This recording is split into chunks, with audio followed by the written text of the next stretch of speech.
কেন এই যুগে জ্ঞান ছাড়া চলা যাবে না।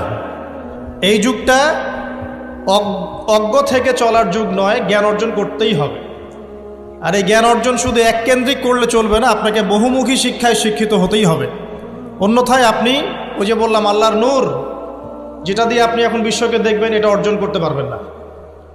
আরেকটা কথা বলে রাখি, অনেক ডিগ্রি সার্টিফিকেট অর্জন করার পরেও যদি মনের মধ্যে হিংসা আর অহংকার আর গীবত তোহমতের সংস্কৃতি না যায়, ওই নোংরা কলবেও আল্লাহর নূর নাজিল হয় না।